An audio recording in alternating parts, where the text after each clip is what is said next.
You know, every single home has a secret story. It's a silent history, and it's not told in words, but through that network of pipes hidden behind your walls and under the floors. And that story, it's about a constant, unseen conflict. So that brings up the big question.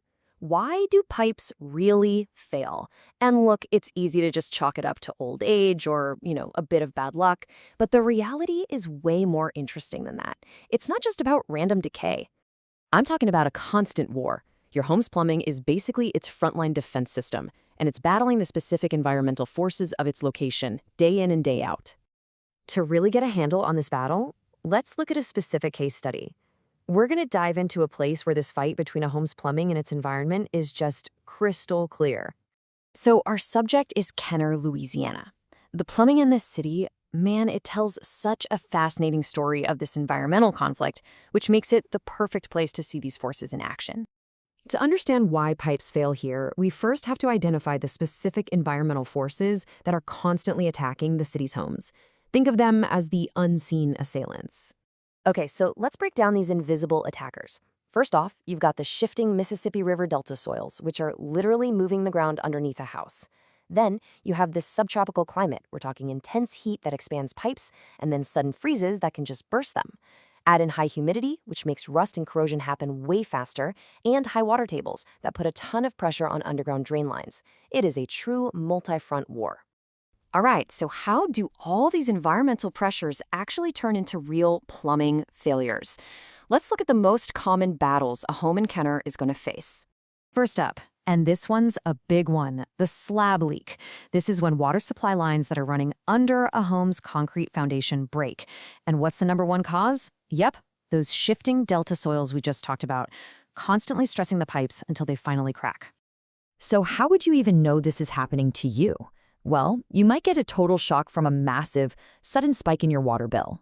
Or maybe you'd start noticing these persistent wet spots out in the yard, mysterious water stains on your floors, or even cracks starting to form in your foundation.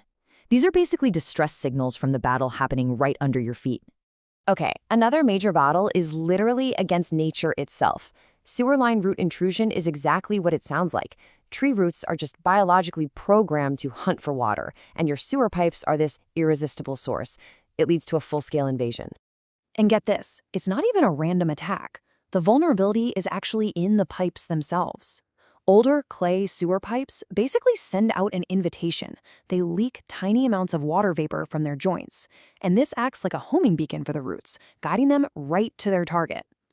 And sometimes the weak point is the materials themselves. In a lot of homes built before the 1980s, you'll find galvanized steel pipes that are slowly corroding from the inside out, just choking off water flow. And those old cast iron drains from before 1975, they can corrode and break without any warning at all, leading to these disastrous sewage leaks right inside your walls. But this isn't a totally hopeless war. Not at all. Modern technology offers a whole new arsenal of weapons to defend the home. Take slab leaks, for example. Instead of destructively jackhammering a foundation just to find a leak, modern plumbers use electronic diagnostic equipment. They can literally listen for the sound of leaking water underground, pinpoint its exact location, and then make a really targeted repair. It saves the home from massive collateral damage. And what about those root invasions we talked about? Well, the traditional method is sneaking, which really just pokes a temporary hole through the clog. The modern solution is hydrojetting. This uses super high-pressure water to scour the entire inner surface of the pipe, just obliterating all the roots and buildup. It's the difference between temporarily relieving a symptom and actually curing the disease. But really, when it comes down to it, the best long-term strategy is a full system upgrade. Repiping a home, which means replacing those old, vulnerable galvanized steel or cast iron lines with modern, resilient materials like copper or PEX, that is the ultimate defense. It's like replacing a crumbling fortress wall with reinforced steel. Okay, so we've gone really deep on Kenner, Louisiana, but what's the universal lesson here? What does all this mean for your home, no matter where you live? What it means is that Kenner's story, well, it isn't unique. It's more like a blueprint. Every single home is locked in a similar battle with its own specific environment. Maybe for you it's not shifting delta soils, but it could be hard mineral water, or extreme temperature swings, or even acidic soil. The attackers are different, but the war is the same. And the thing is, the warning signs are often universal. That weird gurgling sound from your toilet, the sink that drains agonizingly slowly, the rusty color in your water, or that sudden, unexplained spike in your water bill. These aren't just little annoyances. They are cries for help from your home's defense system. They're clues that a battle is being lost. And this, right here, gets to the most important takeaway of all. The goal isn't just to patch the leak or clear the clog. It's to diagnose the root cause. Why did it happen? Understanding the why is the key to a permanent solution, not just a temporary fix. So this leaves us with one final, and I think really crucial question.